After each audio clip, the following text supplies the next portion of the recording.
우리가 신구약 성경 전체가 66권으로 되어 있죠. 구약 성경이 39권, 신약 성경이 27권. 이 전체의 내용은 사랑의 편지입니다. 그럼 이 사랑의 편지에 대해서 핵심이 뭐냐? 요한복음 3장 16절이에요. 이것이 오늘 66권 성경의 이 사랑의 편지의 제목이에요. 그래서 마틴 루터는 말하기를 이 요한복음 3장 16절은 작은 복음이다, 그렇게 말씀을 했어요. 작은 복음이다. 따라합시다. 작은 복음. 무엇이? 요한복음 3장 16절이 작은 복음이다 이 말이죠. 그런데 작은 복음은 맞는데 또 들으니까 좀 지겹지요. 전혀 안 지겹습니까? 어릴 때부터 들어왔잖아. 요한복음 하나님이 세상을 이처럼 사랑하사 늘 들었잖아요. 지겹잖아요. 근데 또 들어요. 지겨워도 들어야 돼요. 잘 알지요. 내용을 알아도 또 들어야 돼요. 왜인 줄 압니까? 이것이 핵심이기 때문에 그렇습니다. 그래서 오늘 이 복음의 내용에 대해서 도대체 이 복음이 이 요한복음 3장 16절에 기록된 이 복음의 내용이 무엇인가를 중심으로 해서 한번 살펴보려고 하는데, 첫째로 이 말씀은 복음의 시작이에요. 복음의 기원이다 이 말이에요. 그러면 이 복음의 시작은 뭐냐 하면은 하나님의 사랑이라는 것이죠.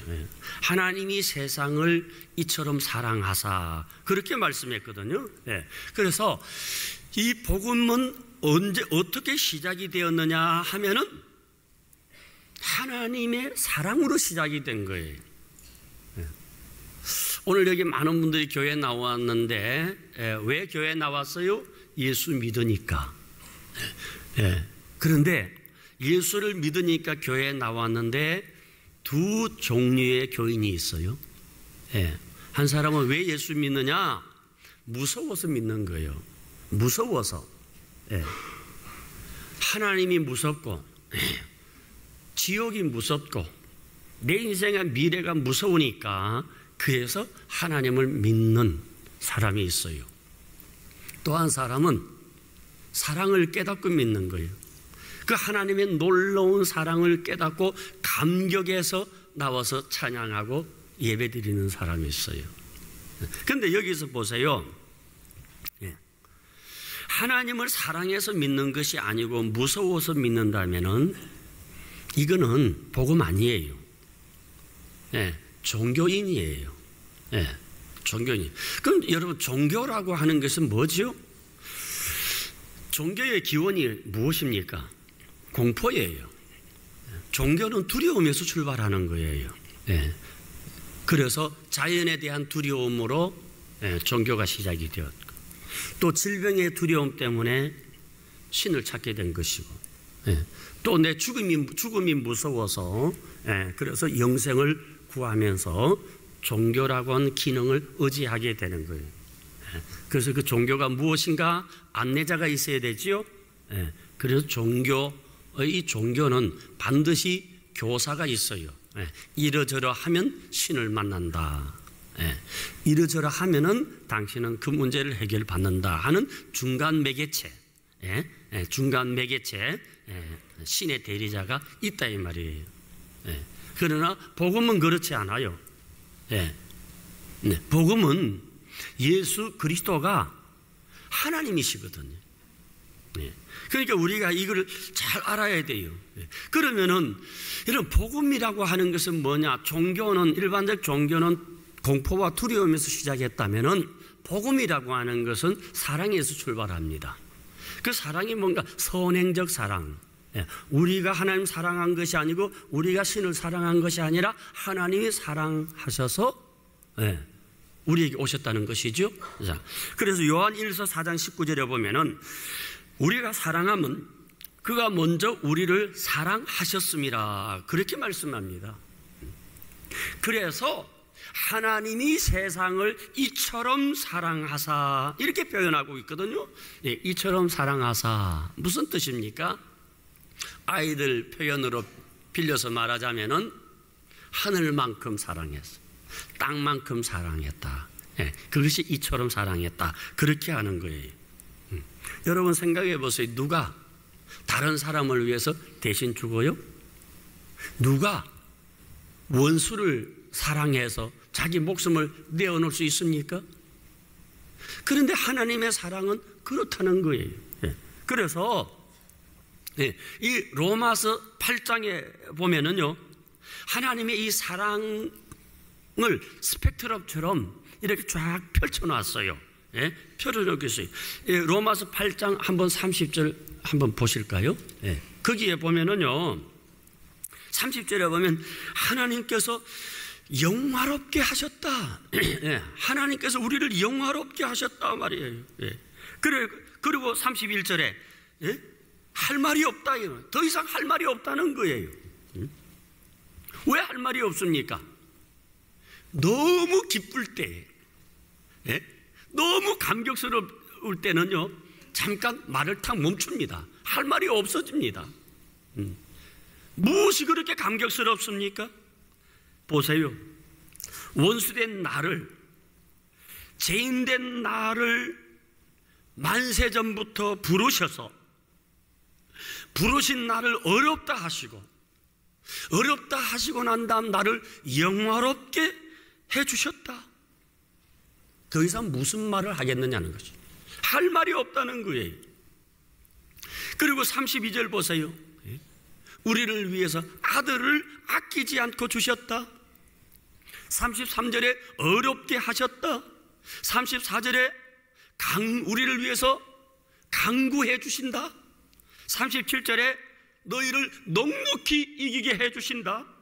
38절에 하나님의 그 사랑 끊을 수 없도다.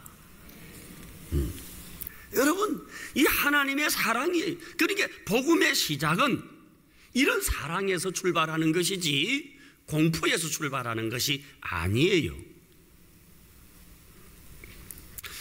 대구에 있는 동부교회라고 합동측교회가 있는데 참 그게 훌륭한 장로님 한 분이 계셨어요. 예, 지금은 돌아가셨는데 김무옥 장로님이라고 하는 분이십니다. 예, 이렇게 저하고 어떻게 이제 교제가 되어서 참 이렇게 아주 가까이 지냈는데, 이분이 80대 중반에 치매가 왔어요.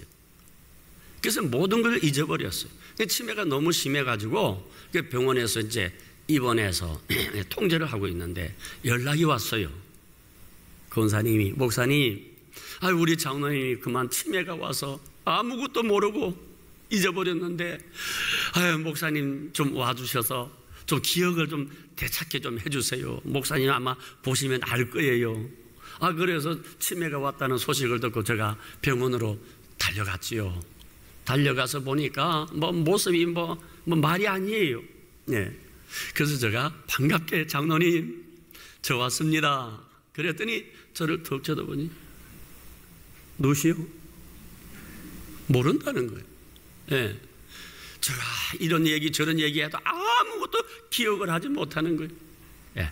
이제 권사님하고 이제 이렇게 이런저런 얘기를 하다가 장로님 지금 뭘 기억하고 있습니까? 뭘 생각하는 게 있어요? 그랬더니 거기서 한마디 하시더라고.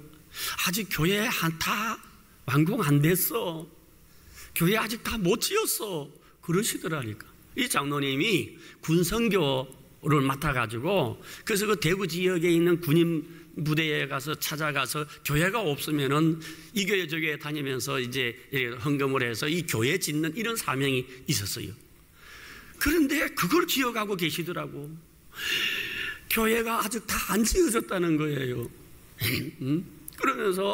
그래서 이제 장로님 혹시 찬송 중에 아는 거 있어요? 그렇게 물었더니 모른대요. 한번 생각해 보세요. 그랬더니 거기서 기억나는 찬송을 부르시더라고요. 예?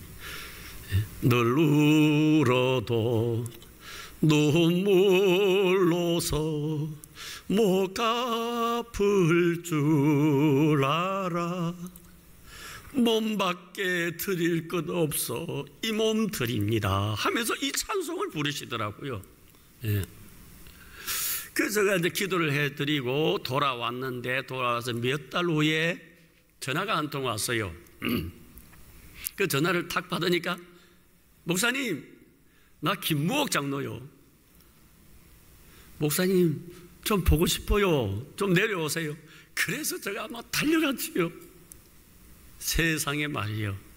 그 치매에서 완전히 회복이 되어가지고, 예, 완전히 회복이 되어가지고, 그래가지고서 낫기는 나았는데 병원에 입원해 계시더라고요. 왜냐하면 나와가지고 자전거 타고 가다가 다리에서 떨어졌어요. 치매 이제 나와가지고 운동한다고 자전거 타다가 밑에 다리에 떨어져가지고 얼굴이 계속 붕대를 이렇게 하고 계시는데, 그렇게 하시면서 이제 이런저런 이 얘기를 하는데, 회복이 완전히 돼가지고, 그래가지고, 장수하시다가 90세가 넘으셔서, 그렇게 이제 하나님의 부름을 받으셨어요. 참 제가 그때 감동되는 게, 좀 그 하나님의 사랑을 잊지 못하고, 그렇게 감격하니까 하나님께서 그렇게 치매를 회복시켜서 그 병원에서 하는 말이 이미 10년 전에 치매가 왔다는 거예요. 10년 전에. 이 혈관 이 조사를 해보니까 10년 전에 이미 혈관이 터졌어요. 혈관이 터진 흔적이 이렇게 그 혈관성 치매로 왔는데 10년 동안 아무런 치매 증세가 없이 최근에 왔다는 것이죠. 그러니까 하나님께서 그렇게 교회를 사랑하는 우리 장로님에게 하나님이 건강회복을 주셨다, 저는 그렇게 생각이 들더라고요. 하나님의 사랑이, 우리가 사랑의 저금통을 하나님께 드립시다 하는 것도 왜? 다른 할 수가 없죠. 그러나 하나님의 사랑을 깨닫고 감격되면은 우리가 어려운 이웃들을 위해서 내 사랑을 베푸는 이거는 그렇게 어렵지 않습니다. 그렇지 않습니까? 가끔 이럴 때 있죠.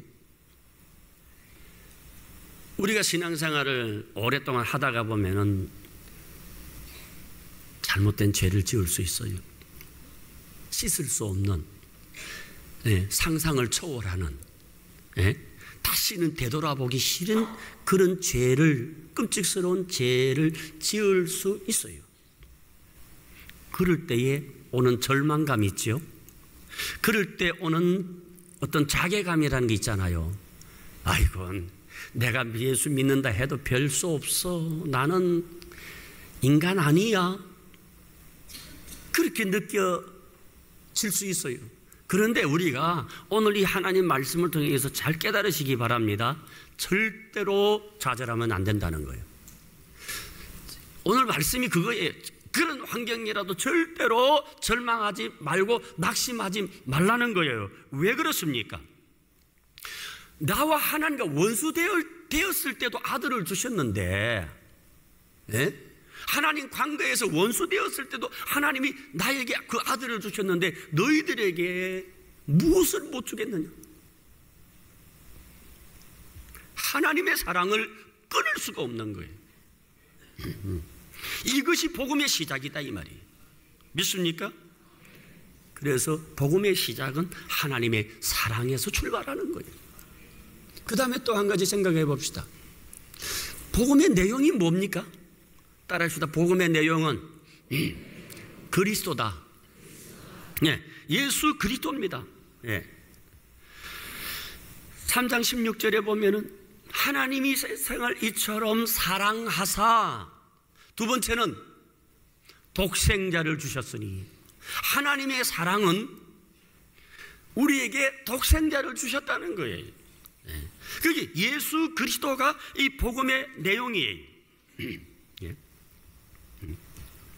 우리가 여러분 어떤 불치병을 치료받았다고 할지라도, 자녀의 문제나 물질의 문제나 어떤 것이 해결되었다고 할지라도 그것이 완벽한 복음이라고는 할 수가 없어요.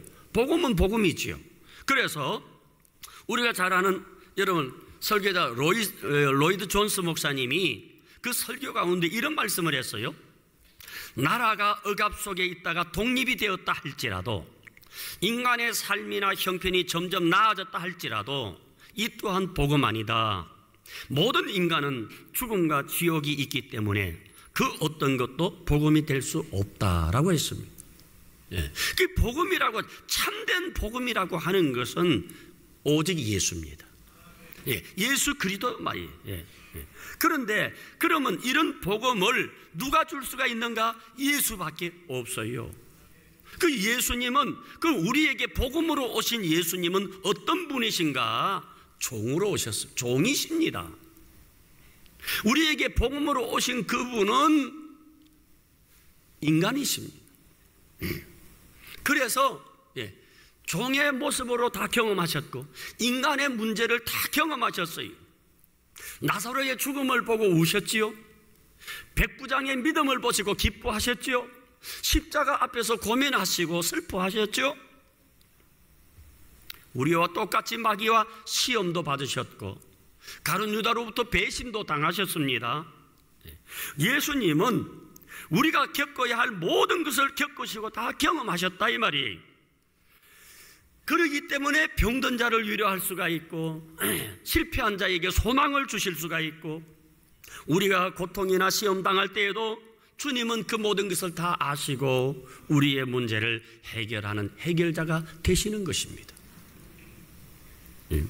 요즘 우리 교회 성도님들을 이렇게 보면은 참 과거보다 최근에 더 아픈 소식들을 많이 들어요.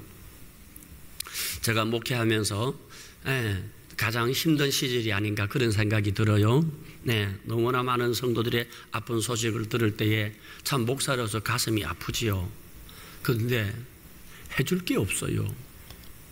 가슴은 아프지만은 그런 소식을 들을 때 어떻게 내가 해줄 게 없어요. 내가 해줄 수 있는 것은 기도밖에 없더라고. 하나님, 아무개 분 이런 문제 있답니다. 하나님 도와주세요. 하나님, 아무개 성도 이렇게 억울한 일이 있답니다. 하나님 풀어주세요. 집에서나 교회에서나 차를 타거나 요즘은 좀 쉬는 시간에도 가끔 집에서 TV를 보잖아요. 아차, 하나님 아무개 성도님 있잖아요. 이런 소식이 들었습니다. 하나님 꼭 해결해 주세요. 기도가 끊어지지를 않아요. 참으로 지금 어려운 시대에 지금 우리가 살고 있어요. 그러면은 목사가 가슴이 아파서 목사 힘으로 할 수 없어서 하나님께 기도를 드리는데, 그러면 주님이 목사의 기도를 들어주실까요? 들어주실까요? 안 들어주면 이국 방송이지. 우리의 간구를 들으시는 주님이십니다. 그렇기 때문에 이게 복음이에요. 그래서 나에게 예수 그리스도가 있다는 것이 복음이고 이것이 축복이고 우리 인생의 기회가 되는 줄 믿으시기를 바랍니다. 그 다음은 세 번째, 복음의 목적, 구원입니다. 복음의 목적은 구원이에요. 오늘 17절에 하나님이 그 아들을 세상에 보내신 것은 세상을 심판하려 하심이 아니요 그로 말미암아 세상이 구원을 받게 하려 하심이라, 그렇게 말씀하고 있습니다. 그러니까 복음의 목적은 심판이 아니고 구원입니다. 두려움이 아니에요.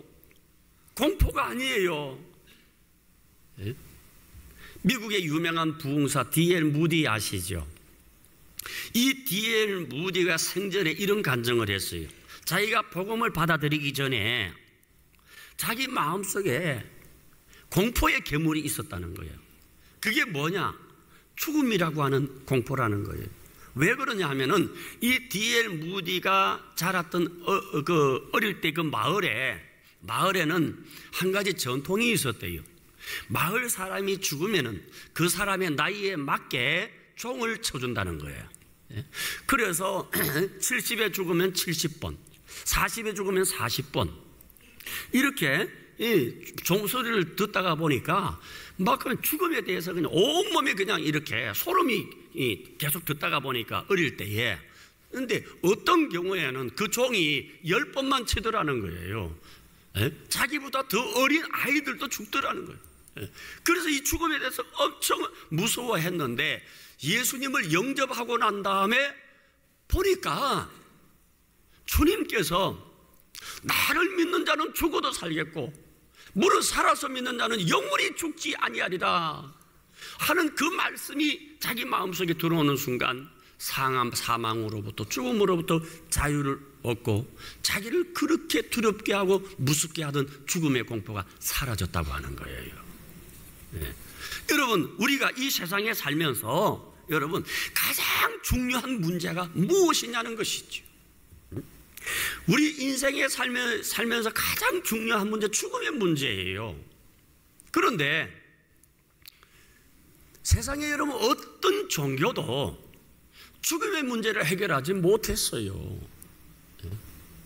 여러분, 석가모니가 설법을 할 때에 한 미망인이 찾아와서 물었다잖아요. 죽음의 문제를 갖고 찾아온 거예요. 3대 독자 아들이 죽었는데 석가선생이요, 좀 살려주시옵소서. 그랬더니 알았다고, 내가 그대의 아들을 살릴 테니까 그대는 지금 즉시 마을로 내려가서 죽음을 보지 못한 3대째 죽음을 보지 못한 가정에 쌀 한 옵을 얻어오너라. 그러면은 내가 그 시주를 받고 네 아들을 살려주겠다. 이 미망인이 너무너무 기뻐서 마을로 내려가서, 여보세요, 이 집 혹시 3대째 죽음 보지 못한 가정입니까? 아니에요. 얼마 전에 우리 아버님이 돌아가셨어요. 여보세요, 이 가정 3대째 죽음 보지 못한 가정입니까? 아니에요. 어린 아들이 죽었어요. 여보세요, 여보세요, 여보세요. 기쁨으로 내려왔다가 시간이 갈수록 점점 낙심과 낙심 속에서 결국은 한 가정도 없더라는 거예요. 이 미망인이 석가모니에게 나왔어요. 석가선생이요, 3대째 죽음 보지 못한 가정을 한 가정도 본 적이 없습니다. 없습니다. 그렇게 얘기했더니 이제 깨달았느냐? 생자 필멸이라. 살은 자는 반드시 죽게 되니 그것을 그대로 자연으로 받아들이라는 거예요. 그러나 우리 예수님께서는 나를 믿는 자는 죽지 않는다는 거예요. 죽어도 산다는 거예요. 살아서 믿는 자는 영원히 죽지 않는다는 거예요. 이 하나님의 위대한 약속, 주님의 위대한 말씀이 오늘 여러분들에게 가슴에 새겨지기를 주의 이름으로 축원합니다. 할렐루야. 예. 그러기 때문에 여러분, 우리 주님이 우리에게 오신 이 복음의 목적은 멸망이 아니에요. 죽음이 아니에요. 영생이에요. 이 영생의 복을 받는 여러분 되시기를 주의 이름으로 축원합니다. 네. 여러분, 우리가 내 주변에 어려운 분들을 어려운 사람들이 있잖아요. 네. 그런 분들을 볼 때에 그 사람을 한 사람의 인격으로 보지 말고 주님의 몸으로 보시기를 바랍니다. 주님의 사랑하는 자녀로 보시기를 바랍니다. 그렇게 되면은 그 영혼의 가치에 눈을 뜨게 되는 거예요. 예. 영혼을 사랑하지 않을 수가 없다는 것이지요. 예. 오늘 주님께서 우리에게 영혼의 가치를 왜 그렇게 외칩니까? 예. 한 영혼을 주께로 인도합시다. 예. 한 영혼을 주께로 인도합시다. 이게 최유한 목사의 말입니까? 주님의 음성입니까? 최유한 목사의 말이라면 여러분 듣지 않아도 돼요. 그러나 죽어가는 영혼들을 살리고 영혼을 그리스도께 인도하여 이끌어 오라고 하는 이 말씀이 주님의 음성으로 믿는다면 우리는 여러분 그 책임을 외면할 수는 없잖아요. 우리 주변에 얼마나 여러분 죽어가는 자들이 많이 있습니까? 예. 사도 바울이 너희가 나의 말을 들을 때에 바울의 말로 듣지 아니하고 하나님의 말씀으로 들으니 그러하도다 한 것처럼 오늘 이 말씀이 여러분 최유한 목사의 말이 아닌 하나님의 음성으로 들으시기를 바라고, 하나님의 음성으로 들려진다면 무관심했다면 이 시간 하나님 앞에 기도하시기 바랍니다. 주여, 주의 음성을 내가 외면하였나이다. 잘못 들었나이다. 주의 음성을 내가 깨닫지 못하였나이다. 용서하시고 한 영혼을 주께로 인도하는 저희들 되게 해 주시옵소서.